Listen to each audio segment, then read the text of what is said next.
So, good morning, good afternoon, good evening, wherever you are in the world, and welcome. Great to have you with us today. So when I was with you 2 weeks ago, if you were here or listened to the recording, you might remember I talked about the river of life and the opportunity for us to do, be, and have more. More financial abundance, more health, physical health, more love in our relationships, more stuff. And using the word stuff rather loosely to describe whatever works for you, that's okay. And we have a bookstore and we have Amazon. And if you're like I am, you have what might look like a bookstore in your house of books about how to expand our financial prosperity and how to expand our physical health and our relationships and to do, be, and have more and all the rest of that. And that's wonderful. But this morning, I want to talk about something we don't talk about, and that has to do with being radically content. What if there's enough? What if there's enough money? What if there's enough physical health? And most importantly, what if we are enough? So my topic, I have 4 or 5 different topics this morning that I'm going to merge into one, I promise, by the time we finish. But my main topic is naturally divine and what's not to love. What's not to love?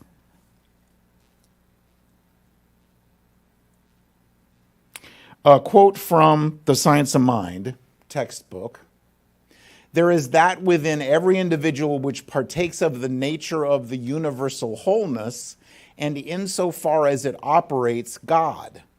And since it partakes of the nature of the divine being, we are divine.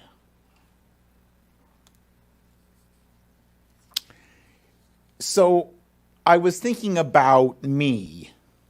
And I was thinking about you and us and being reminded that each of us, and thank the universe, each of us has our wonderful, unique talents and experiences and wisdom and what makes our heart sing and our tail wag and all the rest of that. I love to, as you might have noticed, I love the spoken word. And I love words, and I love speaking, and I love writing, and I love these things. I don't care so much for science and mathematics. Science in high school, I waited, because there's a required at least one semester of science. And so I waited and waited and waited and waited and waited. And finally, in my senior year, I took life science and was in a room with a bunch of freshman football players because they were taking their first science class, getting ready to take a bunch more. I was in my senior year and trying to get this out of the way so that I can move forward. Just don't do that. Some of my best friends are nurses. Thanks to the universe for nurses and people in the medical field because they do things there is no way in this life or the next one that I would do or want to do. So how awesome is it that each of us have that which makes our hearts sing? Thank God for Kayla and Deline and your amazing music, because if I tried to do that, y'all would be running in the other direction, and all the dogs, including Morris, would be barking because that's just not my gift. But it's somebody else's, and how wonderful that is.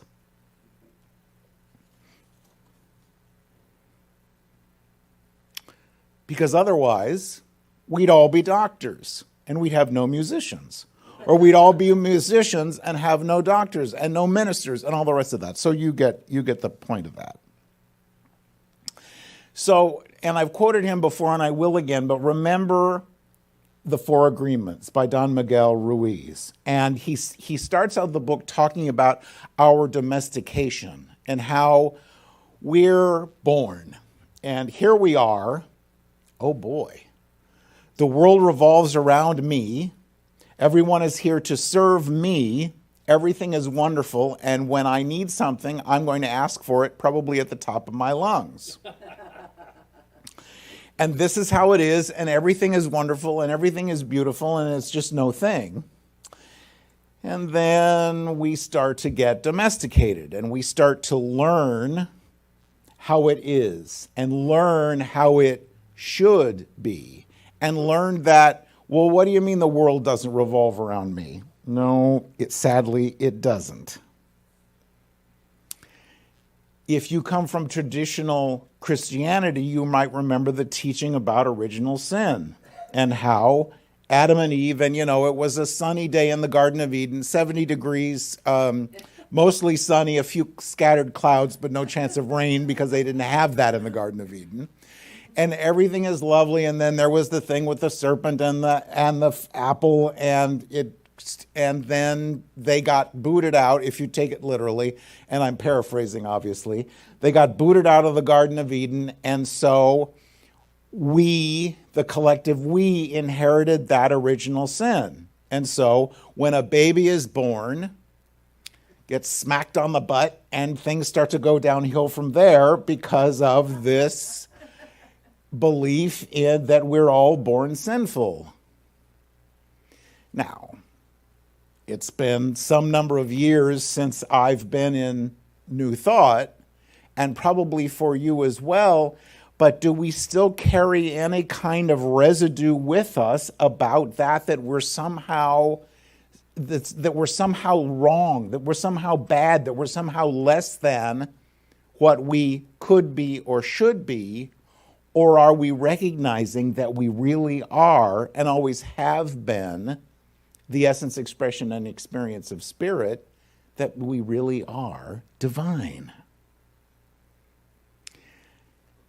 Because we got those messages, and growing up, you might have been told children should be seen and not heard. All those other messages about women, about wherever you came from, whatever your experience has been, do we carry that with us and start to have those assumptions and those beliefs that somehow we're less than what we could be or should be?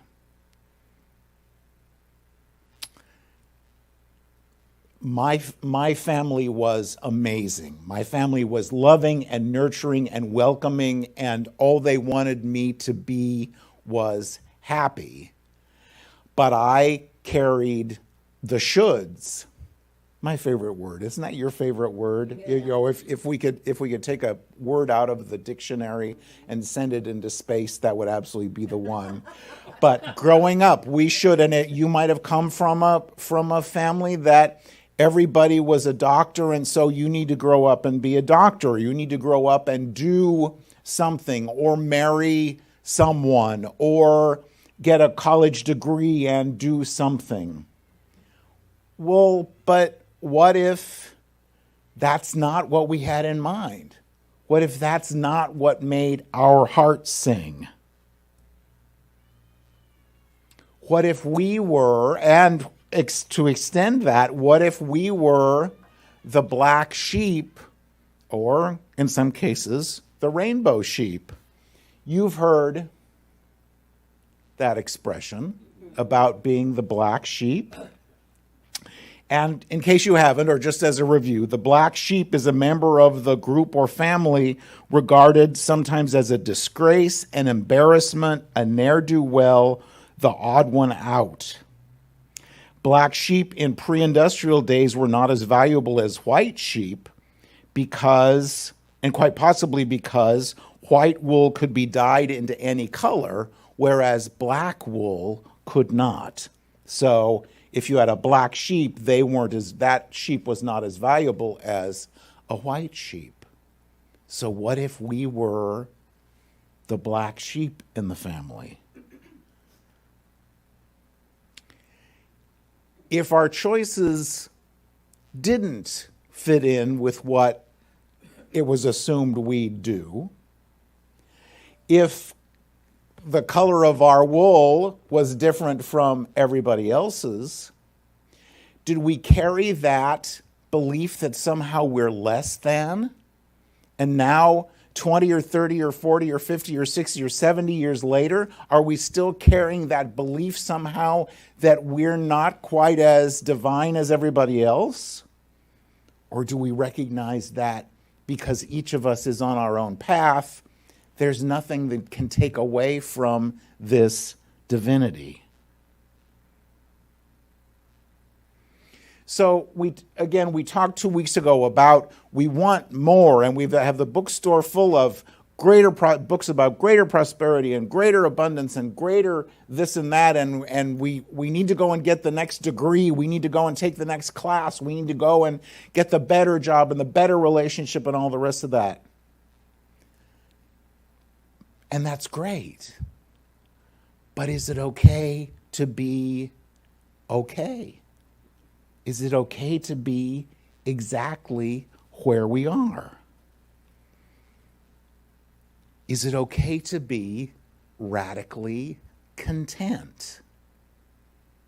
So you've heard me say this before, and you will hear me say it again, that I love Facebook. And I love the technology that allows us to scroll, because there's stuff that I don't want to look at, and so I just keep scrolling. But every once in a while, there's some great new offering or new book. And one of the ones I found on Facebook is by Jamie Varon, Radically Content, Being Satisfied in an Endlessly Dissatisfied World. It's absolutely gorgeous. It's hardcover. So if this makes your tail wag, I invite you to go on Amazon and take a look at that. But in the book, and I have a couple of fairly long quotes for us this morning, but I think I think you'll really like them, and they'll be really important. So a radically content life includes all my most honest dreams and desires, but doesn't delay the enjoyment of the present moment. A life that doesn't wait to earn my joy, relaxation, or health.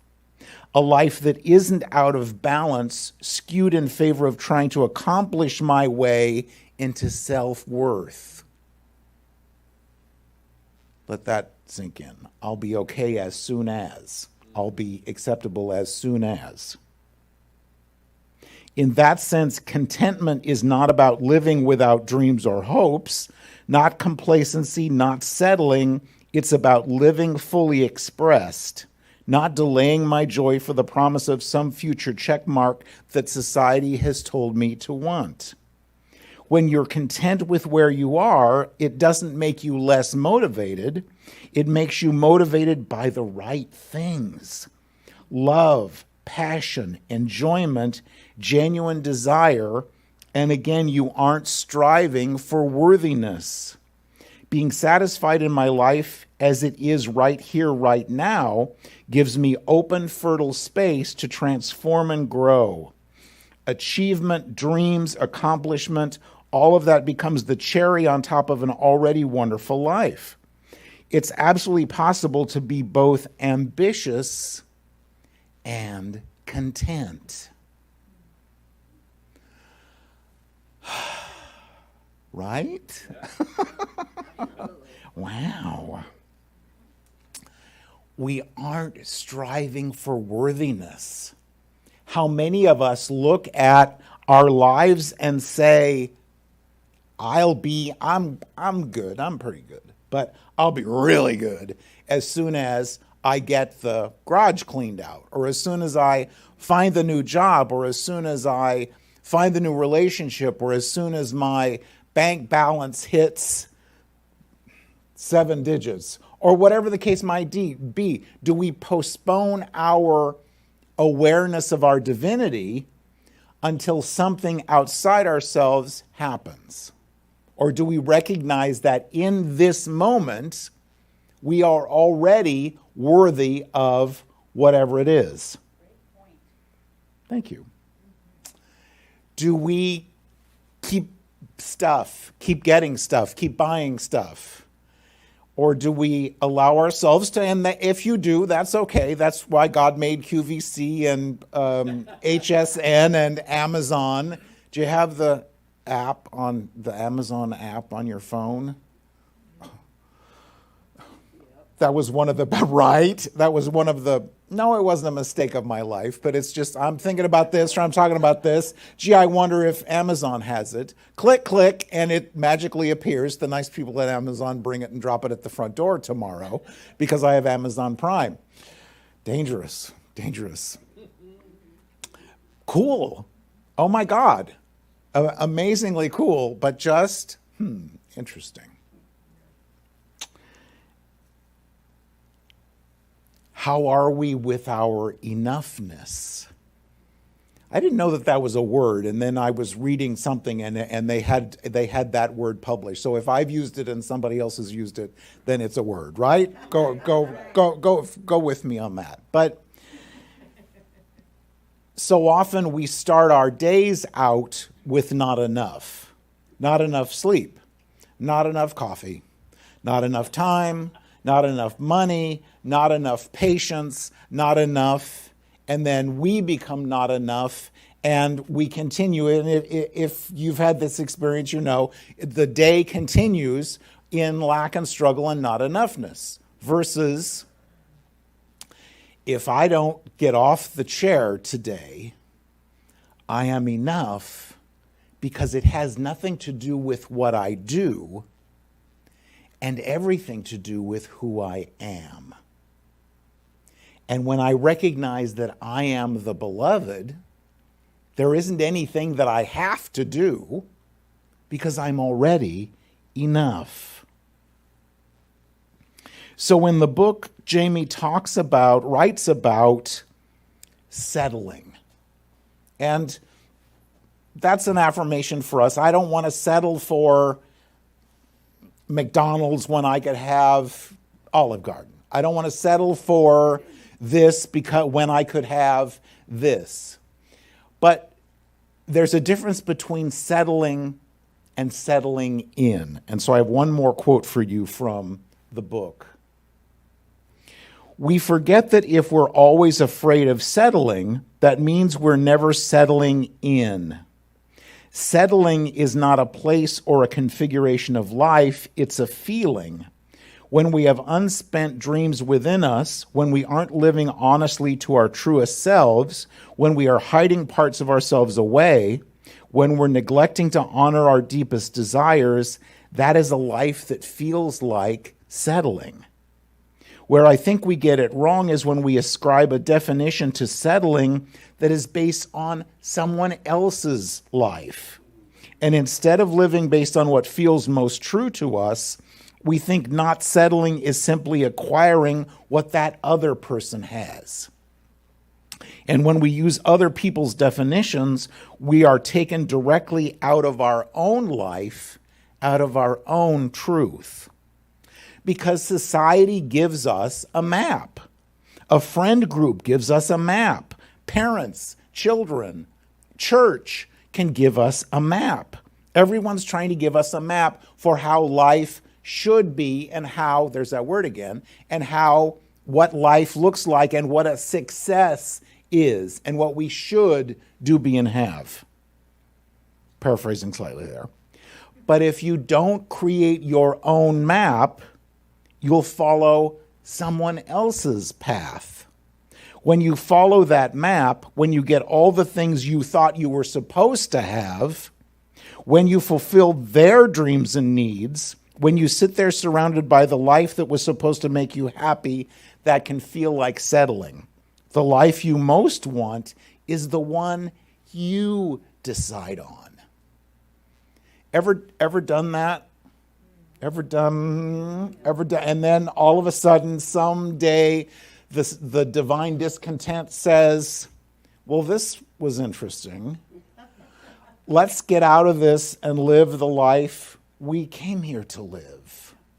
Let's instead of settling for someone else's experience that we've adopted, let's settle in to this most amazing life that's really ours.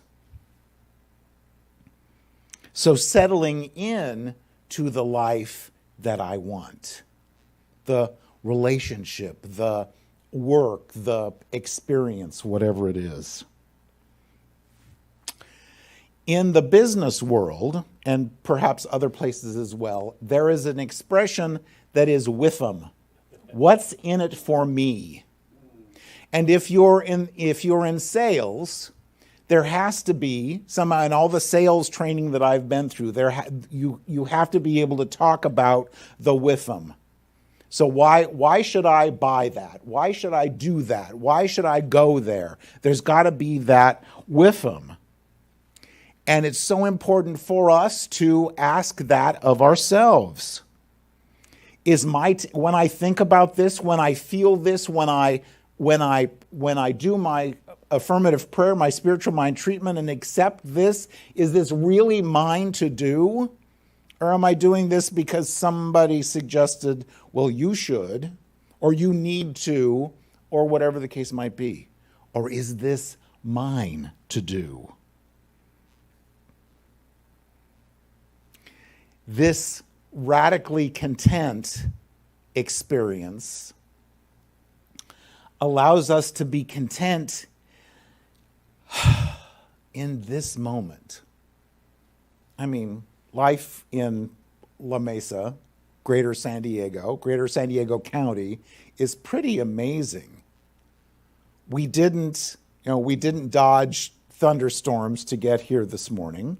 In a few months, we won't be shoveling the walkway to get the car out to be able to go to work or church. We pretty much can go and get whatever we need 24 hours a day. They sell wine in the grocery stores. Have you been to states where you've got to go, you can't buy it in the grocery store, you got to go down the street to go to the state-run liquor store to buy a bottle of wine? Ohio, yes, I was just in Cincinnati, yes. And no, sorry, Kroger and Meijer and all the rest of them, no, you can't buy alcohol or even beer and wine in the grocery store. You got to go to the state-run store. Not a big deal, but just recognition of this most amazing life that we have in Southern California. I think I went slightly off the subject.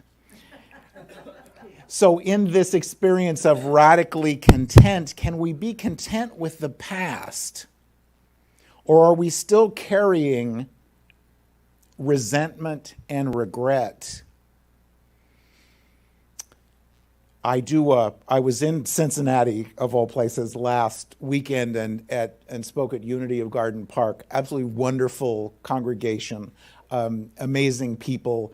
On Saturday, I hung out with the senior minister and her family and the board, and they live on kind of the side of a hill, and in the afternoon we're watching, because weather, they have it some places, not here, but they have it some places. There was weather coming and moist weather, and then the clouds opened and it rained and it thundered. I know. And it lightninged. And I'm not sure if that's a word or not. It was amazing. It's the little things that make our hearts sing. And they're like, "Are you okay?" I'm like, "Oh my God, I want to go out and run in the rain. It's so gorgeous." I will not, because I don't want to get struck by lightning. But it just was such a wonderful experience. But I did a talk and a workshop on forgiveness, and allowing ourselves to be content with what happened.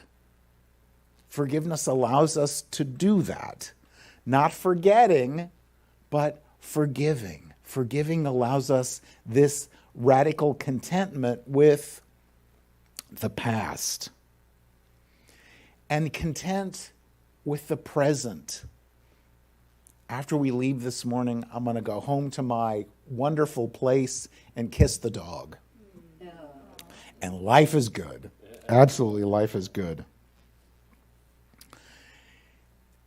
So thinking about this concept that somehow we're not enough, that somehow we're less than, that somehow there's that old stuff that's kept us from being the essence, expression, and experience of spirit, there is always the opportunity to just let that go and to recognize already with our imperfections, we are perfect. Just exactly as we are. Exactly as we are.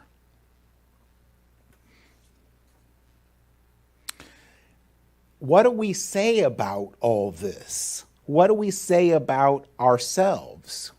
Because, the universe listens, and we listen to what we're saying. And if we get back into this old belief about not being enough, then life says, well, okay, I don't really have much of a choice, but I have to give you not enough because that's what you believe.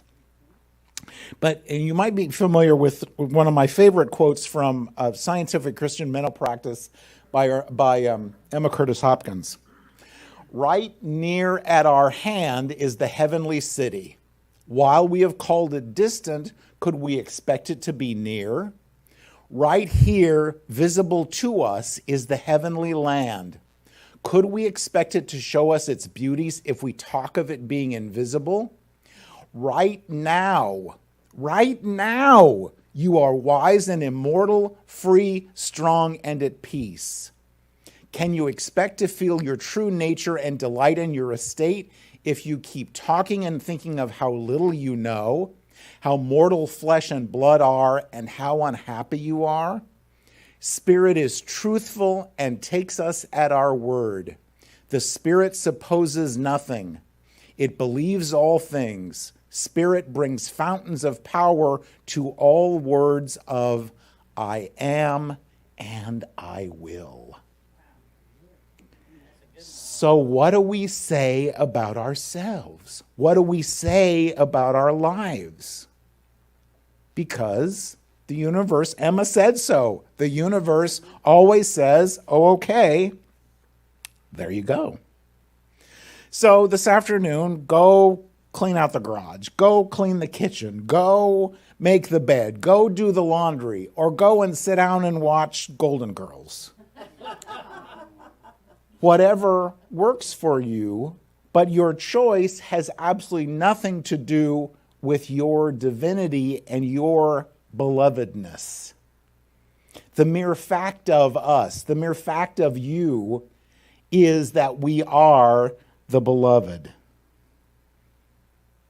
So many people talk about learning to love themselves. And my other, and I guess this is another Sunday talk that I won't go into this morning, but is what's not to love? What's not to love? In this opportunity for radical contentment, we love all of that. We are content with all of that, recognizing that everything that happened up until 10:47 on Sunday morning brought us to this point. And yes, we can make changes moving forward, but we can also be content with whatever it was.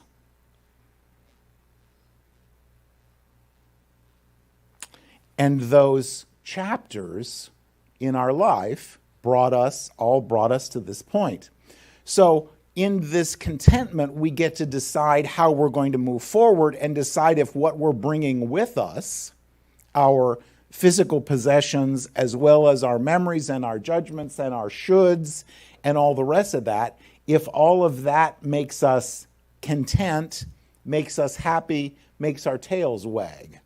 And one of my other favorite books is Repacking Our Bags, Lighten Your Load for the Rest of Your Life by Richard Leader and David Shapiro. And they talk about our bag is what we're carrying with us on the trip.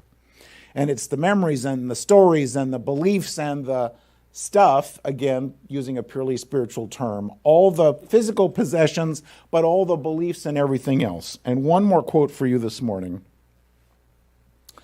Unpacking simply means taking a long, hard look at what we're carrying and why.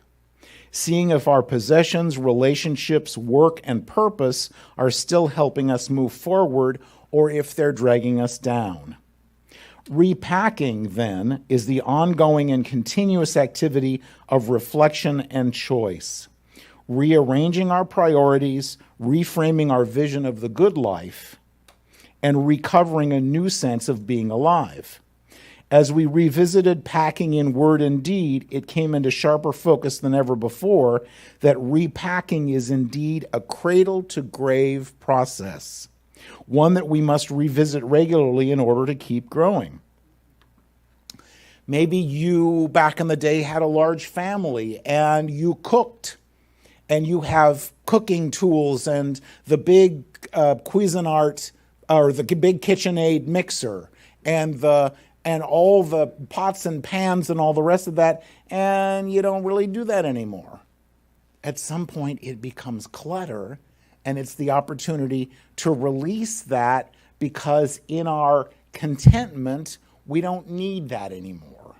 It's okay to lovingly release that, whatever that is, that no longer serves us. Or golf clubs, or the Peloton machine, or just whatever it is. If we use it to beat ourselves up rather than love ourselves, there's the opportunity to let that go. So why does it matter? It matters because life works better when we stay in joy and compassion and passion and excitement. Life works better when we stay in contentment, not that we don't want something new and better and greater, but that right here, right now, all is well. So I have one more quote, and then I'll close with a prayer. Oh, one more thing. So what's next for us?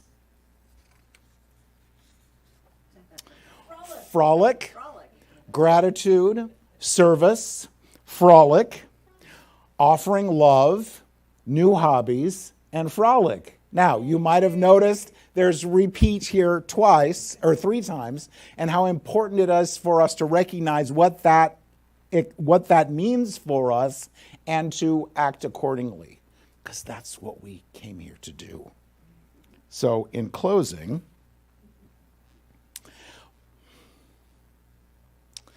my beloved child, break your heart no longer. Each time you judge yourself, you break your own heart. You stop feeding on the love which is the wellspring of your vitality.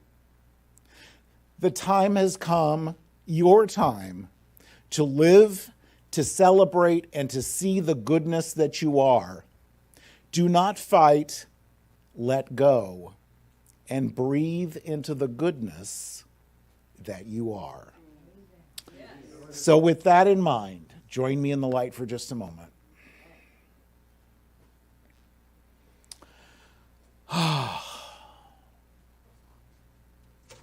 So in the peace and the quiet of this moment, we allow ourselves to consciously be aware of the chair underneath us, at least in this room, the air conditioning that keeps us cool and comfy, the beloved experience of dear ones. And for those of us on Zoom, we include you in this experience of beloved spiritual community. And so we come together in radical contentment, radically content for this most amazing life, recognizing that there's more, there's a possibility for more, greater good, greater wonder, greater experience. But in this moment, we offer gratitude for all that we have, all that we do, all that has been, and all that we are. So we move forward, always consciously asking, is this mine to do? And then acting accordingly, acting from possibility, but knowing that there's nothing we need to do to be okay, because right here, right now, in this moment, we are the beloved. For this spiritual community, for our opportunity to be together today, we give great thanks. Together we say, and so it is. So it is. Thanks, everybody.